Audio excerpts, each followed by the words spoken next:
డబ్బు, అనారోగ్యం, ఉద్యోగం, వ్యాపారం, అప్పులతో బాధపడుతున్నారా? మీకోసమే లాంచ్ యువర్ ఫ్యూచర్ ప్రోగ్రామ్. నమస్తే, నేను జీవి సత్యనారాయణ. ఇప్పుడు ఈ ఎపిసోడ్లో ఏవైతే కొత్తగా ఆంధ్రప్రదేశ్లో కొత్త ప్రభుత్వం ఏర్పడిందో, ఎలక్షన్స్ అయిపోయినాయో దేశంలో, మళ్ళీ ఇప్పుడు వచ్చే 20వ తారీఖు మహారాష్ట్ర ఎలక్షన్స్ ఉన్నాయి. ఎక్కడైతే మళ్ళీ ఎలక్షన్స్ అయిపోతుందో, కొత్త గవర్నమెంట్ ఫామ్ అవుతుందో, కొత్త గవర్నమెంట్ ఫామ్ కాగానే ఆ గవర్నమెంట్ ఏం చేస్తుంది? ఇండియాలో ఎవరెవరు మంచి కంపెనీలు ఉన్నాయి, బ్రాండు, గుడ్ విల్, రెప్యుటేషన్ ఉన్నటువంటివి, వాళ్ళు ఏమేమి ప్రోడక్ట్ చేస్తారు, వాళ్ళు ఏమేమి సర్వీస్ చేస్తారు, రెండోది వరల్డ్లో ఎవరెవరు ఫేమస్ ఉన్నారు మల్టీనేషనల్ కంపెనీలు, వాటికి సంబంధించి ఏవైతే ఉన్నాయో వాళ్ళతో చర్చలు జరపటం, వాళ్ళతోటి డిస్కస్ చేసి ఎంఓఈలు కుదుర్చుకోవటం, మళ్ళీ వాళ్ళని పెట్టుబడికి మా స్టేట్కి రమ్మని చెప్పటం, వాళ్ళు పెట్టుబడులు అంటే వాళ్ళకి కావాల్సిన సర్వీసెస్ అంటే వాటర్ అనుకోండి, ల్యాండ్ అనుకోండి, పవర్ అనుకోండి, ఇవన్నీ వాళ్ళకి అరేంజ్ చేయటం. ఈ ల్యాండ్, పవర్, వాటర్ ఇవన్నీ అరేంజ్ చేసి ఏం చేయాలి? ఆ కంపెనీలు ఇండస్ట్రీస్ పెట్టాలి. వీళ్ళు 5 ఏళ్ళు ఉంటారు కాబట్టి ఈ 5 ఏళ్లలో దాన్ని డెవలప్ చేయటం. తర్వాత ఆ స్టేట్లో ఎవరైతే యువత, ఎవరైతే ఎడ్యుకేషన్ అయిపోతుందో, యూత్ ఉంటుందో వాళ్ళకి ఉపాధి అవకాశాలు కల్పించాలి. ఉపాధి అవకాశాలు కల్పిస్తే ఆ స్టేట్ డెవలప్ అవుతుంది. ఇవన్నీ జనరల్గా జరుగుతుంటాయి. అందుకని ప్రతి రాష్ట్రం ఏదైతే ఉందో మేము అని ఇక చేస్తుంటారు. ఇప్పుడు ప్రజెంటు ఆంధ్రప్రదేశ్లో 65,000 కోట్లతోటి ఒక ఎపిసోడ్లో మనం చెప్పడం జరిగింది రిలయన్స్ వాళ్ళు. ఇప్పుడు ఈ ఎపిసోడ్లో టాటా వాళ్ళు కూడా ఆంధ్రప్రదేశ్కి రావడం జరుగుతుంది, వాళ్ళు కుదుర్చుకోవడం జరుగుతుంది ఎంఓయూలు. అవన్నీ ఏంటిది అనేది మనం ఇప్పుడు దీంట్లో చూద్దాం. ఈ టాటాకు సంబంధించిన టాటా గ్రూప్ వాళ్ళు ఏపీలో కూడా ఒక 20 హోటళ్ళు అనమాట. ఏది స్టార్ హోటళ్ళు, Taj, వివంటా, gateway, selections, ginger hotels, ఇవన్నీ టాటా వాళ్ళ గ్రూప్ అనమాట. వాళ్ళు ఒక 20 హోటల్స్ని స్టార్ట్ చేసే ప్లాన్లో వాళ్ళు చెప్పడం జరిగింది. అంటే ఇండియన్ హోటల్స్ వాళ్ళ గ్రూపు. ఈ ఇండియన్ హోటల్స్ సంబంధించి వీళ్ళు ఎవరైతే ఉండో వీళ్ళంతా మేము చేస్తామని చెప్పడం జరిగింది.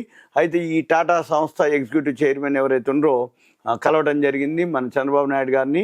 తర్వాత ఇప్పుడు ఏదైతే అమరావతి అంటే పర్యాటకంగా మీకు చూడొచ్చు, ఒక 2-3 డేస్ బ్యాక్ సీప్లేన్ ఏరోప్లేన్, మాది ఏరోప్లేన్ అంటే గాల్లో పోతుంది, సీప్లేన్ అంటే నీళ్ళలో పోతుంది, నీళ్ళ మీద. అంటే ఇప్పుడు విజయవాడ శ్రీశైలం, విజయవాడ సాగరు ఇట్లా అంటే ఫస్ట్ ఇండియాలో ఇంట్రడ్యూస్ చేసింది వీళ్ళే. ఎప్పుడైతే సీప్లేన్ పోతుండ్రో వేరే కంపెనీలు కూడా మేము కూడా పోతాం, ఇంకా వేరే కంట్రీలలో, వేరే స్టేట్లో కూడా మేము అది చేస్తాం, ఇది చేస్తాం అని చెప్తుంటాయి. అట్లే ఇప్పుడు మళ్ళీ లేటెస్ట్ న్యూస్ రోజు ఏదో ఒకటి. అంటే ఇప్పుడు రిలయన్స్ వాళ్ళు 65,000 కోట్లు పెట్టుబడి, ఇప్పుడు సీప్లేన్ మొన్న లేటెస్ట్గా, ఇప్పుడు టాటా వాళ్ళు ఎవరైతే చంద్రశేఖర్ కలవటం, ఏది చంద్రబాబు నాయుడుని కలవటం, అంటే పర్యాటకంగా అంటే టూరిజం ఒకటి, పారిశ్రామికంగా అంటే డెవలప్ అవ్వాలి అనే ఉద్దేశంతో వీళ్ళు ఏర్పాటు చేయాలనే తోటి వీళ్ళు టైఅప్ అవ్వడం జరిగింది. టాటా సంస్థలకు ఏదైతే ఉందో ఇండియన్ హోటల్ అవుతుందని చెప్పడం జరిగింది. అయితే ఈ రాష్ట్ర అభివృద్ధి కోసానికి సంబంధించినటువంటి కొన్ని కీలక రంగాలపై టాటా సంస్థల ఎగ్జిక్యూటివ్ చంద్రశేఖర్ గారితో డిస్కస్ చేయడం కూడా జరిగింది అని చెప్పడం జరిగింది. అయితే రాష్ట్రాభివృద్ధి అంటే ఎప్పుడైతే కొత్త గవర్నమెంట్ ఫామ్ అవుతో ఆ అభివృద్ధి జరగాలని టాటా గ్రూప్ కూడా ఒక కీలక పాత్ర పోషిస్తుంది, టాటా గ్రూప్ ఒక ముఖ్య వాటాదారుగా ఉంటుంది అని చెప్పేసి చెప్పడం కూడా అనేది వాళ్ళ ఉద్దేశం. తర్వాత ఈ చంద్రశేఖర్ ఏదైతే చర్చించిన అంశాలన్నీ కూడా ఎక్స్ వేదికగా చంద్రబాబు గారు చెప్పడం జరిగింది, అంటే వెల్లడించడం జరిగింది. అయితే ఈ టాటా గ్రూప్ ఎవరైతే చైర్మన్ ఉన్నారో అమరావతిలో భేటీ జరగడం జరిగింది. అయితే ఈ రతన్ టాటా ఏదైతే ఆయన యొక్క దార్శనిక నాయకత్వం అనుకోండి, సహకారం అనుకోండి, దేశం యొక్క పారిశ్రామిక అభివృద్ధి అనే దాని మీద చెప్పక్కర్లేదు, మనం చిన్నప్పటి నుంచి టాటా బిర్లాలే అనమాట. టాటా అనగానే ప్రతి వస్తువు, ప్రతి ప్రొడక్టు, ప్రతి సర్వీసు టాటా వాళ్ళు ఉంటారు. అది కూడా నమ్మకము, నిజాయితీ, ధర కూడా చాలా రీజనబుల్ అనమాట. ఇవన్నీ కూడా టాటాకి అనేది ఒక బ్రాండ్, గుడ్ విల్గా ఆయన దేశానికి, రాష్ట్రానికి ఎనలేనటువంటి కృషి చేశారు. అయితే ఇప్పుడు ఈ చంద్రశేఖర్ తోటి ఏదైతే చర్చించడం జరిగిందో, అయితే మళ్ళీ విశాఖలో కొత్త ఐటీ డెవలప్మెంట్ సెంటర్ ఒకటి స్టార్ట్ చేయాలనేది టీసీఎస్ అక్కడ చేసి 10,000 మందికి ఉపాధి కల్పిస్తామని ఆయన చెప్పడం జరిగింది. దాంతోపాటు Tata group company Tata power అంటే టీసీఎస్ వైజాగ్లో వస్తుంది, టాటాకి సంబంధించిన హోటల్స్ వస్తాయి అమరావతిలో టూరిజంకి. మళ్ళీ టాటా పవర్ వాళ్ళు 5,000 మెగావాట్ల సోలారు పవర్ ఏవైతే విండ్ పవరు, సోలార్ పవరు, ఇవన్నీ ప్రాజెక్టుల ద్వారా మళ్ళీ ఒక 40,000 కోట్లు వీళ్ళు పెట్టుబడి పెడుతుండ్రని చెప్పడం జరిగింది.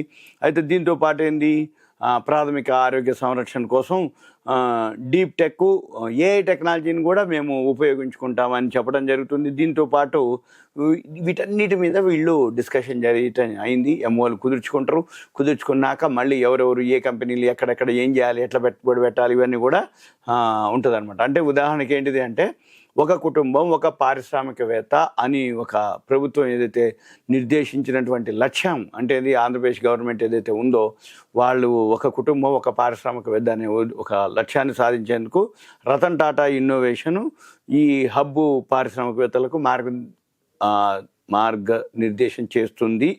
రాష్ట్రాభివృద్ధిని ముందుకు నడిపించడంలో ఇవన్నీ కూడా కీలక పాత్ర వహిస్తాయని చెప్పేసి ఒకటి.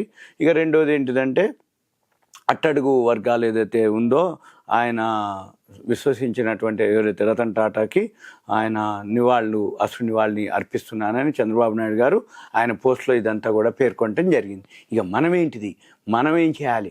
ఇటువంటి న్యూస్ ఒక్క ఆంధ్రప్రదేశే కాదు, తెలంగాణ అనుకోండి, ఇప్పుడు రేపు వచ్చే వారం 20వ తారీఖు మహారాష్ట్ర ఎలక్షన్స్ అనుకోండి, ఇవన్నీ కూడా మనం వింటూ ఉండాలి, చూస్తూ ఉండాలి. ఒక పెన్ను నోట్బుక్ దగ్గర పెట్టుకొని మనం ఏం చేయాలి, ఏ కంపెనీ వాళ్ళు ఏ స్టేట్లో పెట్టుబడులు పెడుతున్నారు, పెట్టడానికి అవకాశాలు ఉన్నాయి, ఏ ఇండస్ట్రీస్ పెడతారో ఆ ఇండస్ట్రీకి సంబంధించినటువంటి సెక్టార్లు అనుకోండి, ఎంఓయూలు అనుకోండి, అవి రాబోయే రోజుల్లో ఎలా ఉండబోతుంది గ్రోత్ అనేది మనం కనుక ఆలోచించితే లాంగ్ టర్మ్ ఇన్వెస్ట్మెంట్కి మీకు బాగా హెల్ప్ అవుతుంది. ఇవన్నీ కూడా ఒక ఇన్ఫర్మేషన్, ఎడ్యుకేషన్, నాలెడ్జ్ పర్పస్ మాత్రమే.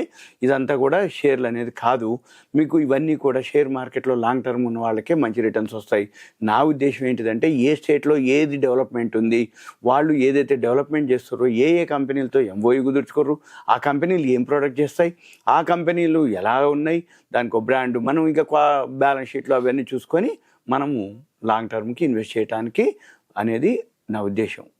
సుమన్ టీవీ ప్రేక్షకులకు ధన్యవాదాలు. ఇదంతా కూడా మీకు ఒక awareness, education, information, knowledge purpose మాత్రమే. Thank you. సెలవు.